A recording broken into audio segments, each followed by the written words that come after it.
of a Matt Wieters 2-run home run in the bottom of the 8th inning. I have to say, look at these pitching stats here at the end. Oh. Sean Hartzell, 5 1/3, 7 walks. He pitches around 7 walks. 2 hits, by the way. 7 walks and 2 hits. That means, by the way, I have to go. My vote for the MVP in the postseason, or the World Series MVP, has to go with the 15 2/3 scoreless innings for the San Marino bullpen. I don't think I'm going to disagree with that one. 15 2/3 scoreless innings against probably or what is potentially the best offense in baseball. After the Gorons. This offense clobbered the Gorons. These scrubs had the best on-base percentage in the baseball. They had the most walks by far, 38 more walks than the next best team.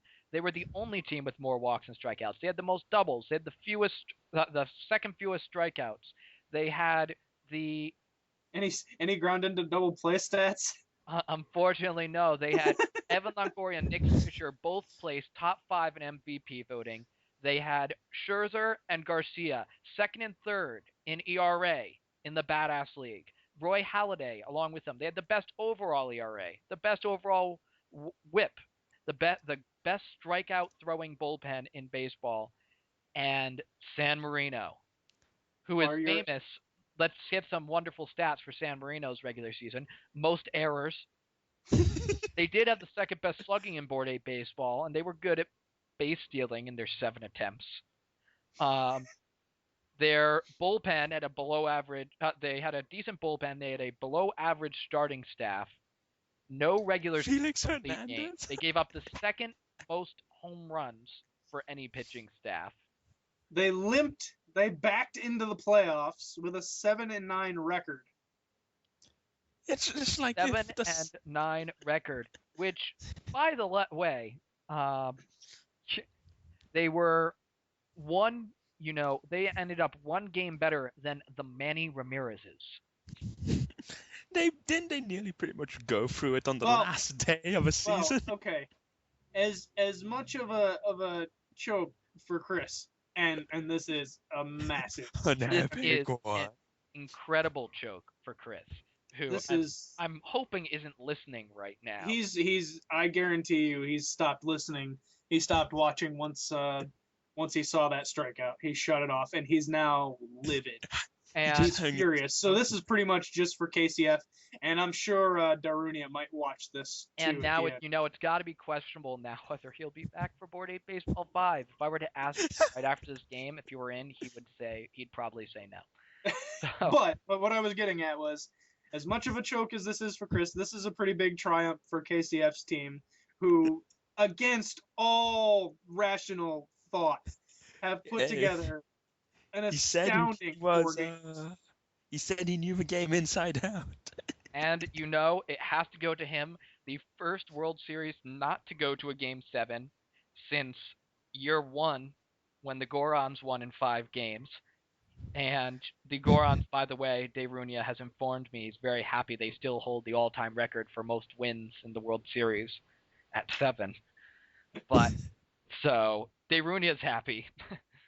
And wait, so what did Chris... Okay, Chris is only at 5, yeah. No, he's at 6. He's at 6. 2 this series. Oh, no, yeah, 5. 3 last year. Yeah, 2 this series and 3 last year. Oof. So, So Chris has just got to be thinking. I would have been so mad to have lost the year that I made the World Series.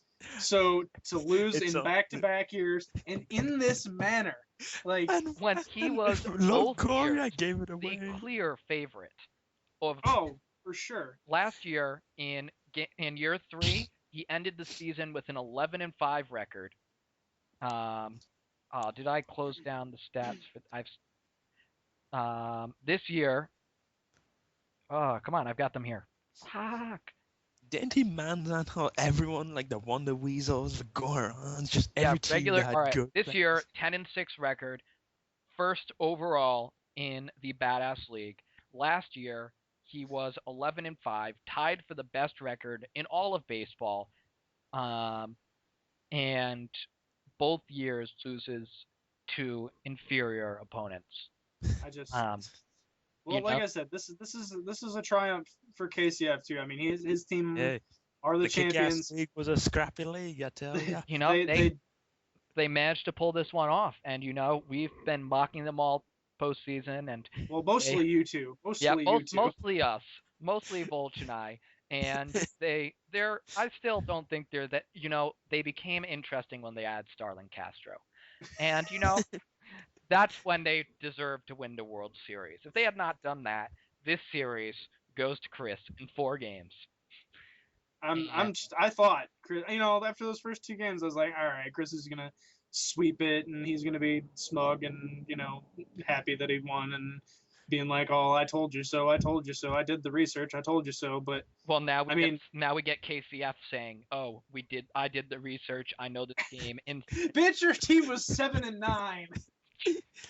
It's like, well, he did his research for when it mattered. This is literally worse than the 06 Cardinals. Right here. This is a team 7-9, a losing record, won the World Series. Of course, I say that. Let me just check something.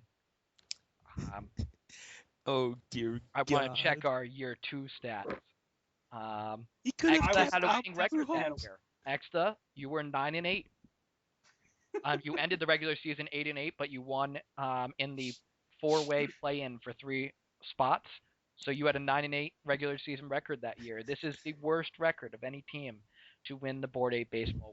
Proving that with baseball, all you have to do is get in order to have a chance to win. This is this is the first team in Board 8 baseball history not to have 9. Every team so far has had 9 regular season wins to win the World Series until this one, which had 7. So. This is such a amazing, and they did it while Felix Hernandez and CC Sabathia were the 2 most useless pitchers in baseball history. Yeah, that is really kind of shows when it gets down to it the depth of this team. Felix Hernandez and CC Sabathia in the regular season. Felix Hernandez 1-3 with a 5.71 ERA. CC terrible in the postseason, and the regular season 3-3 with a 4.25, and they're like star pitcher in the regular season, Matt Cain, 2-1 with a 4.32. Now Cain did have a great postseason overall, as let's see, actually he didn't. Wait, no, he did overall 4-1 with a 2.54 ERA. So he didn't have a good World Series, but he had a good postseason overall. And they got Jake Peavy to come out of nowhere in the postseason. But really, that Peavy performance in game 4 was really impressive. And really, though, when you get down to it, I'm just trying to get the regular season. Postseason for this team, I'm trying to get the stats for it. San Marino, coming into this game, had one earned run allowed in 27 innings. So let me just double check. This was 6 1/3 on top of that. So 33 1/3. 3.3 and then times 9. They had a .270 postseason ERA. Not a 2.70, a 0.27 postseason ERA for this bullpen, which ended with a 3-0 postseason record, no blown saves, including a win for Sean Marshall in the decider. Now, obviously the MVP has to go to the Barris bullpen, but just for my knowledge, can you read me the Matt Wieters line for the World Series? I have to say, the Matt Wieters line going into this game, he was having a really rough World Series. He had that big, huge home run, but that had been all. Coming into this game, Matt Wieters, that's the pitching stats. Matt Wieters did not pitch in this series. Matt Wieters coming into... With the way the scrubs were hitting, he probably could have. he came into this game batting 111. He had no walks coming into this game. He was 2 for 18. One of those was the homer, the 2-run bomb, and what was that? Game 3 or Game 4? I think it was Game 3. Yeah, and that was, that helped them to that victory. I can actually find that out really quickly. But, he was, 2 for 18, and now what were his final stats in this? He had 3 hits. I'm pretty sure 4 RBI. All right, yeah, 3 for 4. So he ended up being 5 for 22. So really, this game pulled his postseason together. Okay. Well, he had a really good LCS. He was an LCS star. This series, it was Game 3 of the World Series. I'm just pulling up. Want to confirm the final score of Game 3. That was